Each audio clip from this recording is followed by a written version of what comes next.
Dear listeners, a new day and a new story to discuss. Today, I'm going to tell you a story that interests me. Listen and write down what you think about this situation.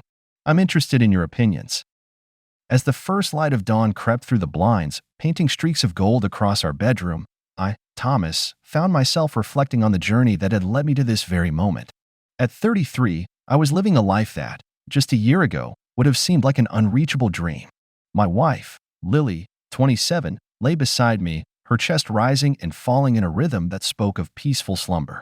"Morning, love," I whispered, though I knew she wouldn't hear me. My gaze lingered on her, appreciating the serenity on her face. It was hard to believe that just over a year ago, we were two strangers in the digital world, swiping our way through the maze of online dating. The day was just like any other, or so I thought. I pulled on my shirt, my mind already racing through the list of tasks awaiting me at my small business. It was a demanding venture, but one that brought me a sense of fulfillment I hadn't known before. As I tied my shoelaces, Lily stirred. You're up early," she murmured, her voice thick with sleep. "Yeah, big day ahead." "You know how it is," I replied, forcing a smile. The truth was, my job had become more than just a means to an end. It was a world that often kept me away from home, away from her. Lily propped herself up on one elbow, her hair cascading around her shoulders. "I hate that you have to go. The bed feels empty without you," she said, a playful pout forming on her lips. I leaned in, kissing her forehead. "I'll be back before you know it. We'll have the weekend to ourselves, I promise." As I left the house, I couldn't shake off a sense of unease that had begun to take root in my mind. It was a feeling I couldn't quite place, a whisper of something amiss in the otherwise perfect picture of our life together. The day unfolded in a blur of meetings and phone calls. My phone, a constant companion, buzzed with notifications, emails, reminders, and the occasional text from Lily. "Miss you already," read one message, accompanied by a heart emoji. It brought a brief smile to my face, but the unease lingered, a shadow I couldn't quite escape. It was late afternoon when I received the call that turned my day upside down. "Thomas, we need you back at the office. There's a situation." My assistant's voice crackled through the line. "Can it wait?" "I'm miles away," I replied, the frustration evident in my voice. "I'm afraid not." "It's urgent," she insisted. With a heavy sigh, I turned my car around, the familiar roads now seeming alien as I raced against time. The sun began its descent, casting an orange glow over the city as I finally reached my destination. I hurried into the office, my mind racing with possibilities of what the emergency could be. But nothing could have prepared me for what I was about to discover. The office was in disarray, papers strewn about, computers still humming. In the midst of the chaos, my assistant stood, her expression grave. "Thomas, I didn't know how to tell you this over the phone, but we've been hacked. Confidential client data, it's all been compromised," she explained, her words hitting me like a physical blow. "What? How did this happen?" I demanded, my voice a mix of anger and disbelief. "We're still trying to figure that out." "But there's more," she hesitated, her eyes not meeting mine. "The hacker left a message. It's personal." A cold shiver ran down my spine as I approached my computer. The screen displayed a simple, chilling message. "How's Lily?" My heart pounded in my chest, a sense of dread washing over me. This was no ordinary hack. It was a targeted attack, one that knew too much. I tried calling Lily, but each ring echoed in the empty space of unanswered calls. Panic began to set in, each passing second a torment of uncertainty. "I need to go home now," I told my assistant, barely recognizing my own voice. The drive back was a blur, my mind consumed by a whirlwind of thoughts and fears. As I pulled into the driveway, the sight that greeted me was one I had never expected. Lily's car was there, but beside it was another vehicle, one I didn't recognize. A sense of foreboding gripped me as I stepped out, my legs carrying me toward the house with a mix of haste and dread. The front door was ajar, an ominous invitation into what was once our sanctuary. I stepped inside, the silence of the house screaming louder than any noise. "Lily," I called out, my voice echoing through the hallways. There was no response, just the sound of my own heartbeat thundering in my ears. I moved towards the bedroom, each step heavier than the last. As I reached the door, the faint sound of laughter reached my ears. It was a sound so out of place, so jarring, that for a moment I thought I had imagined it. But then, I heard it again, clearer this time, accompanied by a voice that wasn't Lily's. My hand trembled as I pushed the door open, the scene before me unfolding like a nightmare I couldn't wake up from. There, in our bed, was Lily, her laughter dying in her throat as she saw me. Beside her, a man, his expression one of shock and guilt. "Thomas, this isn't what it looks like," Lily stammered, scrambling to cover herself. But the words fell flat, empty of meaning. The truth was starkly clear, laid bare before my eyes. This was the unraveling of our life together, the end of the dream I had so fervently believed in. The man muttered something, an apology perhaps, but it was lost in the storm of emotions that raged within me. Betrayal, hurt, disbelief, they swirled together, a tempest that threatened to engulf me. I stood there, at the threshold of the bedroom, the place where love had once blossomed, now a stage for deceit. The questions, the doubts, the fears, they all made sense now. The unease, the whispers of something amiss, they had been warning signs I had chosen to ignore. In that moment, I realized that the life I had built, the love I had cherished, was nothing but a mirage, shattered by the harsh truth of betrayal. "I can explain, Thomas. Please, let me explain," Lily pleaded, her voice a desperate whisper. But there were no words that could undo what had been done, no explanations that could mend the broken trust. This was the unraveling, the collapse of a world I had once called my own. And as I stood there, facing the ruins of my life, I knew that nothing would ever be the same again. The world outside was oblivious to the storm raging within me as I stumbled out of our bedroom, my heart a cacophony of pain and betrayal. The image of Lily, my wife, entwined with another man was etched into my mind, a grotesque mural of my shattered trust. I paced the living room, each step a heavy thud against the wooden floor. My thoughts were a tangled mess, a whirlwind of anger, confusion, and heartache. The evening light cast long shadows across the room, mirroring the darkness that had descended upon my life. The front door creaked open and Lily appeared, her face a mask of fear and remorse. "Thomas, please, let's talk about this." "It's not what you think," she implored, reaching out to me. I recoiled from her touch as if it were a flame. "Not what I think. I saw you, Lily. How can it be anything else?" My voice was a mixture of rage and disbelief. Lily's eyes welled with tears. "It was a mistake, a terrible mistake. He means nothing to me. It just happened. Just happened." I echoed, my voice laced with sarcasm. "You expect me to believe that? How long has this been going on?" She hesitated, her gaze faltering. It wasn't planned, Thomas. I swear, it was the first time. A first time that just conveniently happened in our own bed." I spat out the words, each one laden with the weight of my anguish. Lily sobbed, her body shaking. "I don't know how to explain it. I never meant to hurt you. You have to believe me. Believe you." I laughed bitterly. "How can I believe anything you say now? Everything is a lie." I turned away from her, my mind racing. The memories of our time together, once so sweet and loving, now felt tainted, corrupted by her betrayal. "Thomas, please. I love you. I don't want to lose you," Lily pleaded, her voice breaking. "Love? Is this what love looks like to you?" I turned back to face her, my eyes searching hers for some semblance of the woman I had married. Lily reached out again, her hand trembling. "I made a mistake. I'm only human. We can work through this, can't we? We can go to counseling, do whatever it takes." I shook my head, the finality of the situation dawning on me. Work through this? How can we work through a betrayal of this magnitude? How can I ever trust you again? There has to be a way. I can't lose you, Thomas. I can't. Her voice was desperate, a stark contrast to the confident, carefree woman I had fallen in love with. "You should have thought of that before," I said coldly.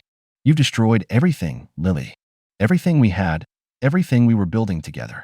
I walked over to the window, staring out at the quiet street. The normalcy of the world outside seemed like a cruel joke. Inside, my life was falling apart, a ruin of broken promises and shattered dreams. Lily's voice was a faint whisper behind me. "I'm sorry, Thomas. I'm so sorry." "Sorry doesn't change what you did," I replied, my voice void of emotion. "It doesn't erase the image of you with him. It doesn't rebuild the trust you shattered." I turned back to face her, my decision clear in my mind. "I need space, Lily. I need time to think, to process all of this." "But where will you go? What about us?" Her voice was laced with panic. "Us?"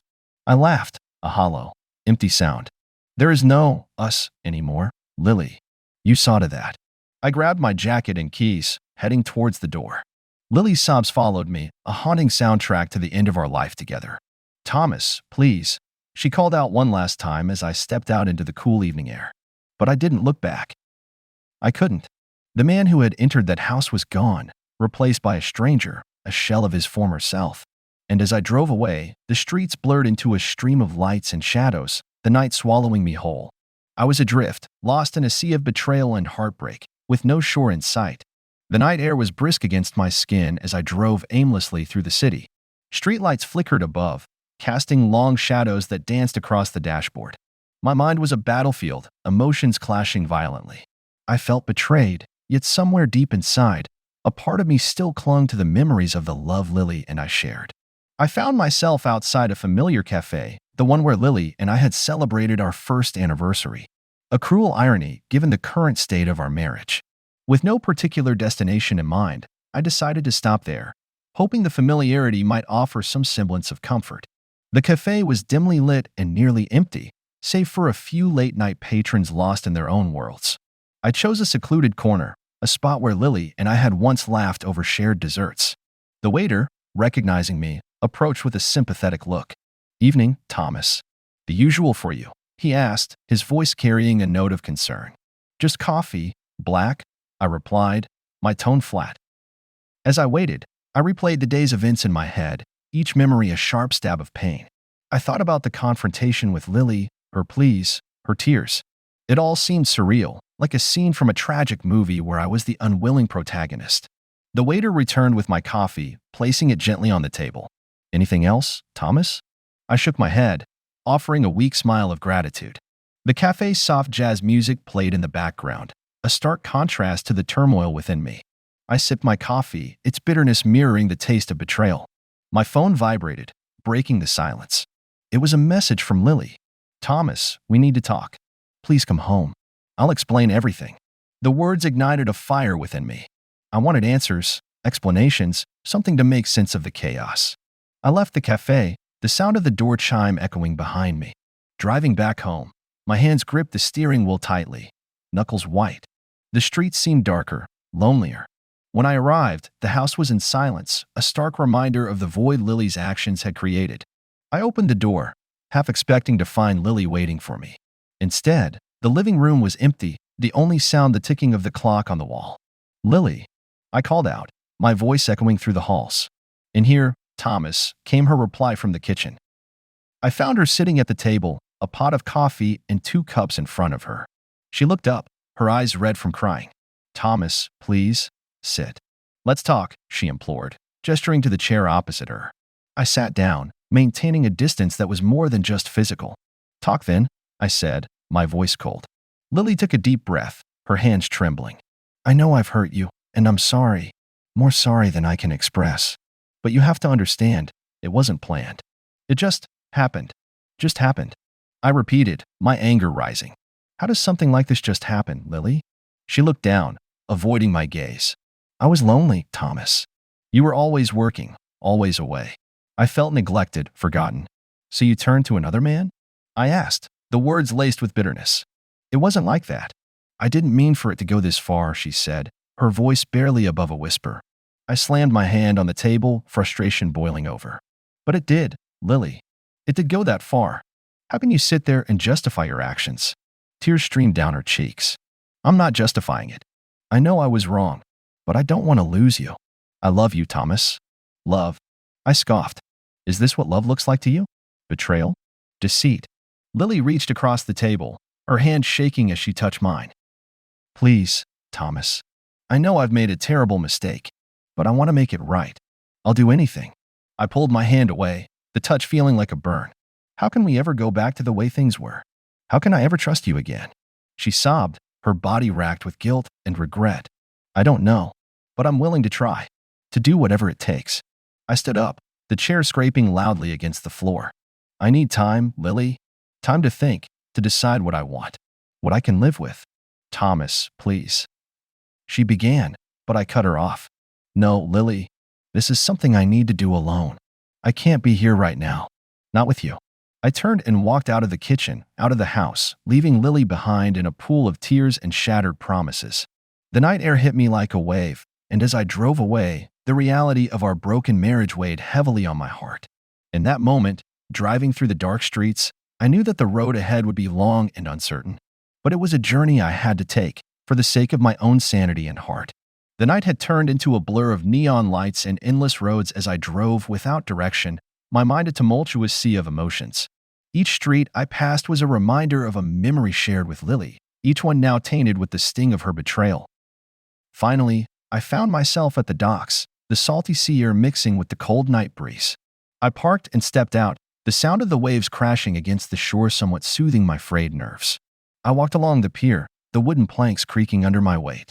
The moon hung low in the sky, casting a silver glow over the water. I leaned against a railing, my gaze lost in the vast expanse of the sea. My phone buzzed in my pocket, pulling me back from my reverie. I hesitated before pulling it out. It was a text from Lily. "I'm sorry. Please come back. We can fix this." The words felt like a punch to the gut. How could she think we could just fix this? I typed a response, my fingers trembling. "I need space. Lily. Please respect that." I sent the message and switched off my phone, not wanting any more interruptions. I needed to think, to process everything on my own. The silence of the night was a stark contrast to the chaos in my mind. How had everything gone so wrong so quickly? I replayed the events of the past few days over and over, each time hoping for a different outcome, but the conclusion was always the same. Lost in thought, I didn't notice the figure approaching me until he was right beside me. It was Michael, my best friend since college. "Thomas, man, I've been looking everywhere for you. Are you okay?"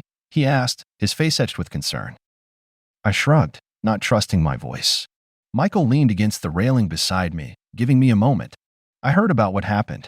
"I'm sorry, man," he said softly. "Yeah, it's a mess," I replied, my voice barely above a whisper. "You want to talk about it?"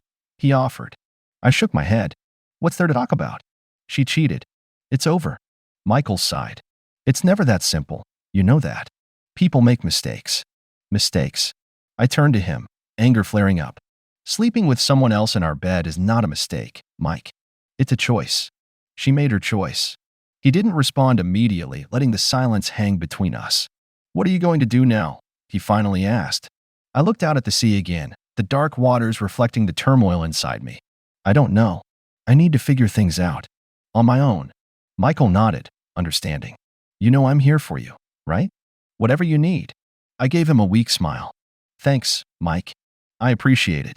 We stood there for a while longer, the sound of the waves and the distant call of seagulls the only sounds in the night. Eventually, Michael spoke up. "You should probably get some rest. You look like hell." I couldn't help but chuckle. "Yeah, I guess you're right." We walked back to my car, the cool night air somewhat clearing my head. As I drove back, Michael's words echoed in my mind. People make mistakes, but some mistakes change everything. I reached my apartment, a place I had gotten just after leaving the house. It was small and sparsely furnished, a far cry from the home I had shared with Lily. But it was mine, a sanctuary from the chaos of my crumbling marriage. As I lay in bed, staring at the ceiling, the events of the past few days replayed in my mind. The confrontation, the tears, the heartache. I wondered if there was any way to move past this, to heal the wounds that had been inflicted. But deep down, I knew some scars never truly heal. They become a part of you, shaping you into someone new. And as I finally drifted off to sleep, I realized that no matter what the future held, I would never be the same person I was before. The aftermath of betrayal is a journey through the darkness, but it is also the first step towards a new beginning, however uncertain it may be. The morning sun streamed through the blinds of my small apartment, casting long, narrow shadows across the room. Today was not just another day. It was the day I would face Lily again, not as a heartbroken husband, but as a man fighting for his rights in a courtroom. As I dressed, each movement felt mechanical, devoid of the emotion that had once driven my every day. I chose a navy suit, one that Lily had picked out for me on our last anniversary. The irony wasn't lost on me. I arrived at the courthouse early, the building imposing with its tall columns and stone steps. My lawyer, Mr. Jacobs, was already there, waiting with a briefcase full of documents. "Thomas, you ready for this?" he asked, his expression serious. "As ready as I'll ever be," I replied, trying to sound more confident than I felt. We walked through the corridors, the sound of our footsteps echoing off the walls. The courtroom was already filling up when we entered. I saw Lily sitting there, her lawyer beside her, whispering last-minute advice. She looked up as I entered, her eyes meeting mine for a brief moment before looking away. The judge entered, and the room fell silent. "All rise," the bailiff announced, and we all stood up in unison. "Please be seated," the judge said, and we all took our seats. Mr. Jacobs leaned over to me. Remember, just stick to the facts. Let me do the talking. I nodded, feeling a knot in my stomach. The proceedings began with formalities, but it didn't take long for the real battle to start. Ladies and gentlemen of the court, we are here today to discuss the division of assets between Mr. and Mrs. Thompson in the matter of alimony, the judge announced. Mr. Jacobs was the first to speak. Your Honor, my client, Mr. Thompson, is a hard-working man who has built his business from the ground up. He has been the sole breadwinner in this marriage, and we believe that he should not be unduly burdened with alimony payments to Mrs. Thompson, who has not only been unfaithful but also has the capability to support herself. Lily's lawyer stood up. Your Honor, while we do not dispute Mrs. Thompson's infidelity, we must consider her lack of employment during the marriage and her current financial situation. She was a supportive wife and homemaker, which allowed Mr. Thompson to focus on his business. The back and forth continued, each lawyer presenting their arguments with fervor. I could feel every eye in the room on me, judging, analyzing. It was suffocating. Mr. Thompson, would you like to make a statement? The judge finally asked. I stood up, my legs feeling like lead. Your Honor, I worked tirelessly to provide for our household. I trusted Lily, and she betrayed that trust in the worst way possible.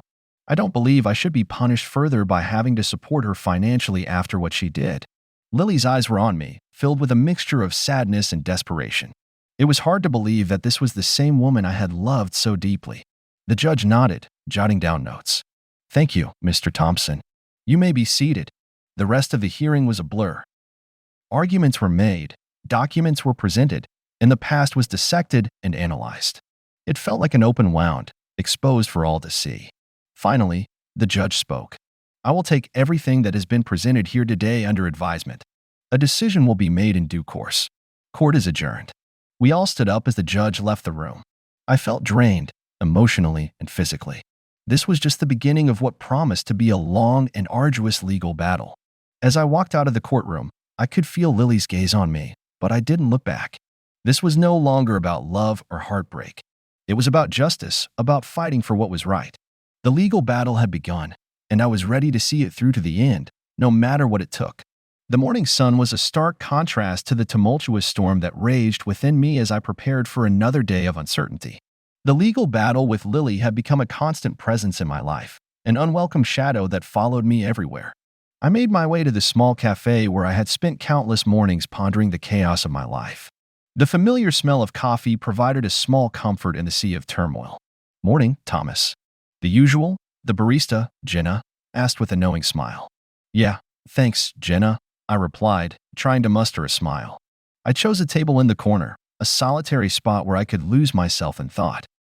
The cafe was bustling with the morning crowd, but I felt isolated, adrift in my own world. My phone buzzed, a reminder of the meeting with my lawyer, Mr. Jacobs. I had grown accustomed to these meetings, each one a step in the long journey towards resolving my legal entanglement with Lily. Finishing my coffee, I headed to Mr. Jacobs' office, the familiar route offering no comfort. The city seemed to move on around me, oblivious to the personal battle I was fighting. Thomas, good to see you, Mr. Jacobs greeted me as I entered his office. We've got some developments to discuss. I took a seat, bracing myself for what was to come. What kind of developments? Mr. Jacobs shuffled some papers on his desk. Well, first, the court has scheduled another hearing for next month. They want to review the financial details again.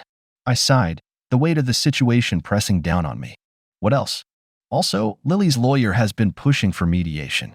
They think it might be beneficial to settle some of these issues outside of court, he explained. Mediation. The word echoed in my mind. Sitting in a room with Lily, trying to negotiate the terms of our separation. The thought was almost unbearable. I don't know if I can do that, Mr. Jacobs. Sit across from her and negotiate, I said, the words heavy on my tongue. I understand, Thomas. But it might be the best way to expedite this process. The longer this drags on, the more taxing it is for both parties, Mr. Jacobs advised. I nodded, knowing he was right, but the thought of facing Lily again, after everything, was daunting. The meeting continued, Mr. Jacobs outlining the strategy for the upcoming hearing and the potential paths for mediation. I listened, trying to focus, but my thoughts kept drifting back to the day everything fell apart. As I left the office, the reality of the situation hit me. The road ahead was long and fraught with challenges. The legal battle was just one aspect of it. There was also the emotional struggle, the process of healing and moving on. I found myself walking through the park, the greenery a sharp contrast to the concrete jungle of the city. The path wound through trees and beside a small pond, a serene oasis in the midst of chaos. Sitting on a bench, I watched as ducks glided across the water, their movements effortless and graceful. I envied their simplicity, their freedom from the complexities of human emotions and conflicts. My phone rang, snapping me out of my reverie. It was Michael. "Hey, Thomas. Just checking in. How did the meeting go?" he asked. "It was okay. More of the same, really," I replied, trying to keep my voice steady. "You know, if you ever need to talk, or just hang out, I'm here. We could grab a beer, take your mind off things," Michael offered. "Thanks, Mike. I might take you up on that," I said, a genuine smile forming for the first time in what felt like ages. As I ended the call, I realized that while the legal battle was an essential fight, it was not the only one. There was also the battle within myself to find peace and rebuild my life. I stood up, feeling a sense of resolve wash over me. The road ahead was uncertain, full of potential pitfalls and challenges. But I was determined to walk it, to face whatever came my way with strength and resilience. The journey was far from over, but I was ready to take the next step, to move forward into a future that, while uncertain, was mine to shape.